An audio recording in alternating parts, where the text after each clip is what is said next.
Hello everyone, Girnar coaching academy या चॅनलवर तुमच्या सर्वांचं स्वागत आहे। आज आपण ठाणे ग्रामीण पोलीस 2023 चा पेपर बघणार आहोत। यामध्ये कोणते महत्त्वाचे प्रश्न आले होते ते प्रश्न आणि त्याचं विश्लेषण बघणार आहोत। बऱ्याच वेळा हे प्रश्न खूप वेळा रिपीट होत असतात, म्हणून रिव्हिजन म्हणून आपण ही सिरीज चालू करतोय। तर चालू करूयात पहिल्या प्रश्नापासून। ठाणे ग्रामीण पोलीस 2023 ला आलेले प्रश्न। पहिला प्रश्न, मंगळावर यशस्वीरित्या पोहोचलेले पहिले अवकाशयान कोणते? आणि हे चार ऑप्शन्स दिलेत। तर पहिलं पोहोचलेलं मंगळावरती आहे अवकाशयान वायकिंग 1, ऑप्शन नंबर 1। हे जे आहे या वायकिंग 1 यामध्ये ऑर्बिटर आणि लँडर या दोघांचा समावेश होता। आता मंगळावर पोहोचलेलं हे वायकिंग 1 हे बघितलं। आता मंगळाविषयी देखील आपण काही बघूयात महत्त्वाच्या फॅक्ट्स। मंगळ हा सूर्यमालिकेतील 4था ग्रह आहे। त्याच्या तांबड्या रंगामुळे त्याला तांबडा ग्रह असे देखील म्हटलं जातं। आणि मंगळाला फोबॉस व डिमॉस उपग्रह हे 2 अनियमित आकाराचे नैसर्गिक उपग्रह आहेत। हे 2 नावं लक्षात ठेवायची, याच्यावरती देखील प्रश्न विचारला जाऊ शकतो। मंगळाचे 2 नैसर्गिक उपग्रह कोणते? तर फोबॉस व डिमॉस। सेकंड प्रश्न बघूया। भारतीय रुपयाचे चलन चिन्ह म्हणजे करन्सी सिम्बॉल हा रुपयाचा हे कोणी डिझाईन केलेले आहे? ऑप्शन 1 रघुराजन, 2 उदय कुमार, 3 उमेश कुमार आणि 4 स्वामीनाथन। तर हे रुपयाचे चलन म्हणजेच करन्सी सिम्बॉल हे कोणी डिझाईन केलेले आहे? तर उदय कुमार, ऑप्शन नंबर 2 हे करेक्ट आन्सर आहे।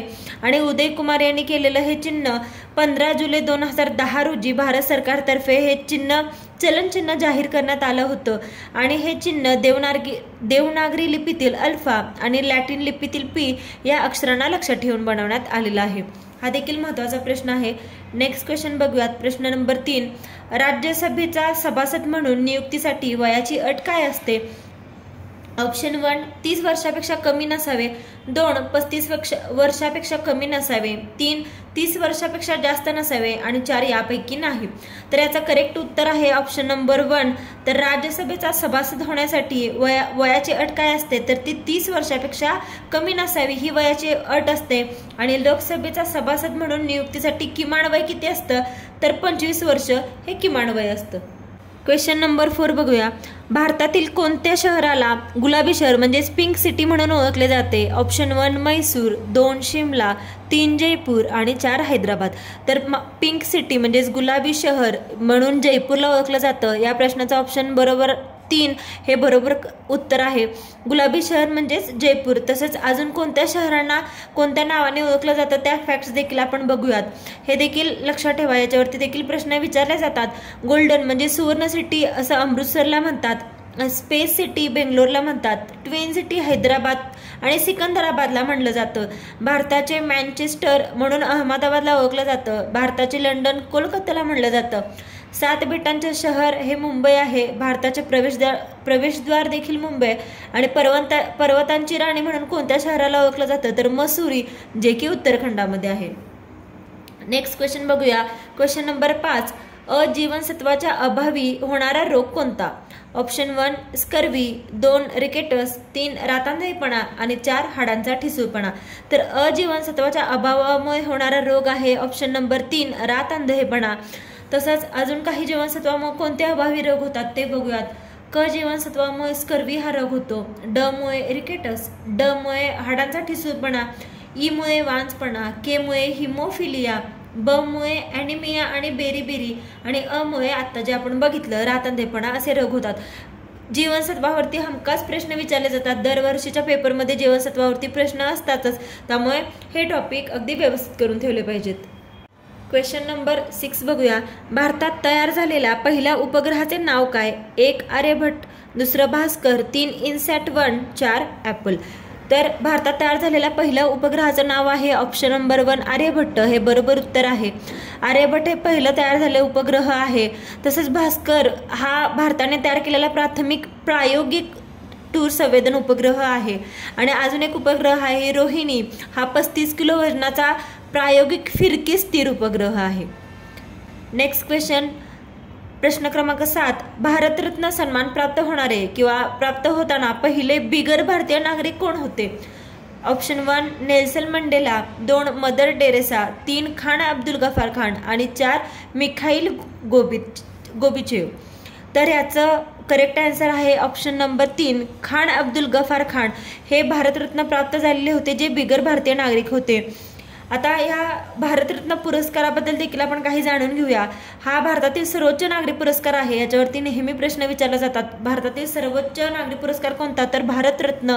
याची सुरुवात 1954ला करण्यात आली होती. आणि हे कोणत्या क्षेत्रात दिला जातो, तर कोणत्याही क्षेत्रात अतुलनीय कामगिरीसाठी हा भारतरत्न हा पुरस्कार दिलेला जातो.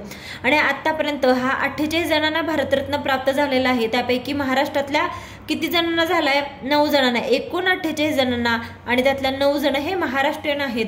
2019 मध्ये नानाजी देशमुख, प्रणव मुखर्जी, भूपेन हजारिका हे यांना हा भारतरत्न पुरस्कार प्राप्त झाला होता. आणि पहिले भारतरत्न प्राप्त झालेली व्यक्ती कोण आहे, ज्यांना 1954ला दिला होता हा पुरस्कार, तर CV रमण यांना दिला होता, जे की कोण होते, भौतिकशास्त्रज्ञ होते. यांना हा भारतरत्न पुरस्कार मिळालेली पहिली व्यक्ती हे CV रमण आहेत. नेक्स्ट क्वेश्चन नंबर 8, आगामी ऑलिम्पिक स्पर्धा कधी व कोणत्या शहरात घेण्यात येणार आहेत? 1 कॅनडा 2025, 2 पॅरिस 2024, 3 न्यूयॉर्क 2024 आणि 4 लंडन 2025. तर याचा करेक्ट उत्तर आहे पॅरिस 2024. या नेक्स्ट स्पर्धा या पॅरिसमध्ये फ्रान्समध्ये 2024 रोजी घेण्यात येणार आहेत. याच्या अगोदरच्या टोकियो ऑलिम्पिक या 2020 मध्ये झाल्या होत्या. आणि ती स्पर्धा कोणती, तर 32वी उन्हाळी स्पर्धा होती. त्या स्पर्धेचं घोषवाक्य काय होतं ऑलिम्पिकचं, तर भावनातून एकजूट हे होतं. आणि त्याच्यामध्ये 206 देश हे सहभागी झाले होते. आणि काही नवीन खेळांचाही समावेश करण्यात आला होता, जसं की karate, surfing, skateboarding, sport climbing अशा अनेक नवीन खेळांचा सहभाग झाला होता. आतापर्यंत ऑलिम्पिकमधले सर्वात जास्त पदके कुणाला मिळालेत, तर ती अमेरिकेला मिळालेत. आणि पदकांची संख्या किती आहे, 113. आणि आपल्याला भारतात ऑलिम्पिक किती भेटलेत, तर 7. त्यामध्ये सुवर्णाचा 1 समावेश आहे, रौप्य 2 आणि कांस्य किती आहे, तर 4. नेक्स्ट क्वेश्चन बघूयात. क्वेश्चन नंबर 9, भारतात राष्ट्रीय बालिका दिवस म्हणजेच नॅशनल गर्ल्स चाइल्ड डे हा कोणत्या दिवशी साजरा केला जातो? 1 24 जानेवारी, 2 11 ऑक्टोबर, 3 5 जून आणि 4 14 नोव्हेंबर. तर याचा करेक्ट आन्सर आहे राष्ट्रीय बालिका दिन हा 24 जानेवारीला चालू केला जातो. ऑप्शन नंबर 1 बरोबर आहे. आणि याची सुरुवात ही कोणी केली, तर महिला व बाल विकास मंत्रालयानं याची सुरुवात कधी केली होती, तर 2008 पासून केली होती. तेव्हापासून नॅशनल गर्ल्स चाइल्ड डे म्हणजे राष्ट्रीय बालिका दिवस हा 24 जानेवारी रोजी साजरा केला जातो. नेक्स्ट क्वेश्चन 10, कथकली नृत्य प्रकार हा कोणत्या राज्याचा शास्त्रीय नृत्य प्रकार आहे? 1 तमिळनाडू, 2 केरळ, 3 ओडिसा आणि 4 कर्नाटक. तर याचं करेक्ट उत्तर आहे कथकली हा केरळचा शास्त्रीय नृत्य प्रकार आहे. ऑप्शन नंबर 2 बरोबर आहे. कथकली केरळ. याच्याबरोबर काही बाकीच्या राज्यांचा देखील शास्त्रीय नृत्य प्रकार कोणता ते बघूयात. तर जसा केरळचा कथकली आहे तसं उत्तर प्रदेशचा कथक, तमिळनाडूचा भरतनाट्यम, मणिपूरचा मणिपुरी, केरळचा अजून एक आहे मोहिनी अट्टाम असे शास्त्रीय नृत्य प्रकाराची नावं आहेत. नेक्स्ट प्रश्न क्रमांक 11, खालीलपैकी कोणत्या महासागरात सर्वाधिक खोली असणारे ठिकाण आहे? 1 हिंदी, 2 अटलांटिक, 3 आर्कटिक, 4 पॅसिफिक. तर सर्वाधिक खोली असणारं ठिकाण आहे ते आहे पॅसिफिक महासागरात. ऑप्शन नंबर 4 बरोबर आहे. पॅसिफिक महासागरातील मरियाना गर्ता हे जगातील सर्वात खोल ठिकाण आहे. त्याचं नाव काय आहे यावर देखील प्रश्न विचारला जाऊ शकतो. पॅसिफिक महासागरात सर्वाधिक खोली असणारं ठिकाण आहे आणि त्याचं नाव आहे मरियाना गर्ता. आणि याच्या खोलगट भागाला चॅलेंजर डीप असं देखील म्हणलं जातं. काय? Challenger deep. आणि या गर्तेची खोली किती आहे? 11,034 मीटर म्हणजेच 3,600 फूट म्हणजे जवळजवळ किती 7 मैल एवढी याची खोली आहे. नेक्स्ट क्वेश्चन क्रमांक 12, समानार्थी शब्द सांगा.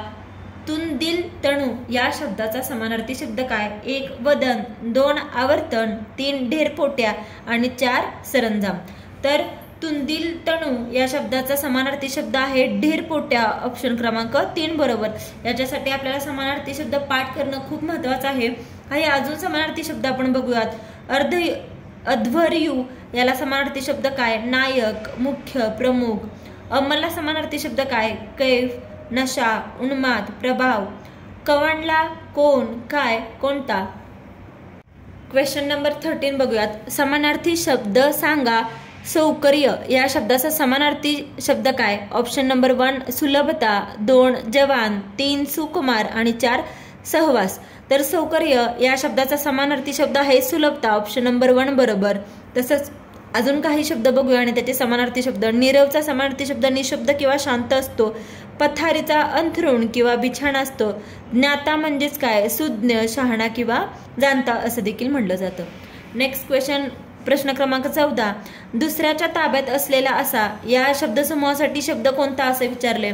ऑप्शन 1 अगंतुक, 2 अगम्य, 3 अतर्क्य आणि 4 अंकित.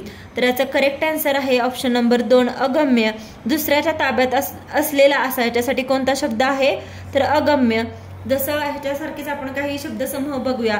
तपोवन म्हणजे काय असतं? तप करण्याची जागा. शैव म्हणजे काय? शंकराची भक्ती करणारा, जो शंकराची भक्ती करतो त्याला काय म्हणतात? शैव. वंदना म्हणजे काय? एकीव खोट्या गोष्टी. नेक्स्ट क्वेश्चन बघूया. क्वेश्चन क्रमांक 15. जोडा जुळवा. एका साईडला आहे सिंह, हरण, घोडा, शेळी, म्हैस आणि दुसऱ्या बाजूला काय दिलंय? पाड, शिंगरू, छावा, रेडकू आणि करडू. म्हणजे एक प्राणी दिलेत आणि त्या प्राण्यांच्या पिल्लांना काय म्हणतात याच्यावरती जोडा जुळवाचा क्वेश्चन आहे. तर याचा ऑप्शन क्रमांक 1 हे बरोबर उत्तर आहे. म्हणजे सिंहाच्या पिल्लाला काय म्हणतात तर छावा. म्हणजे पहिल्याच उत्तर काय आहे? 1चं आहे सी छावा. हरणाचं काय म्हणतात? पाडस. घोडाचं असतं शिंगरू, शेळीचं असतं करडू आणि म्हैशीचं असतं रेडकू. म्हणून याचं करेक्ट आन्सर आहे ऑप्शन नंबर 1. नेक्स्ट क्वेश्चन, प्रश्न क्रमांक 16. विद्यार्थ्यांनी उद्धटपणे वागू नये या अधोरेखित शब्द काय आहे? 1 भाव कर्तृक क्रियापद, 2 अकरणरूप क्रियापद, 3 धातू साधित आणि 4 सिद्ध क्रियापद. तर याचं करेक्ट उत्तर आहे अकरणरूप क्रियापद. आता अकरणरूप क्रियापद म्हणजे काय याच्याबद्दल आपण डिटेलमध्ये बघूयात. तर जेव्हा वाक्यातील क्रियापदाने केलेले विधान किंवा क्रिया ही काय असते? नकारार्थी असते किंवा त्यातून नकार दर्शवला जातो तेव्हा त्या क्रियापदाच्या त्या रूपाला काय म्हणतात तर अकरणरूप क्रियापद असं म्हणतात. म्हणजे जसं आता विद्यार्थ्यांनी उद्धटपणे वागू नये म्हणजे काय? हे नकार आहे ना, नकारार्थी आहे. उद्धटपणे वागू नये म्हणजे जेव्हा असं नकारार्थी येतं तेव्हा ते क्रियापद कोणतं असतं? त्या क्रियापदाचं रूप असतं अकरणरूप क्रियापद. Thank you for watching. प्लीज व्हिडिओला लाईक करा, शेअर करा, कमेंट करा आणि चॅनलला सबस्क्राईब करायला विसरू नका. आणि अशा प्रकारचे कोणत्या टॉपिकवरचे व्हिडिओ तुम्हाला पाहायला आवडतील ते कमेंट करून नक्की सांगा.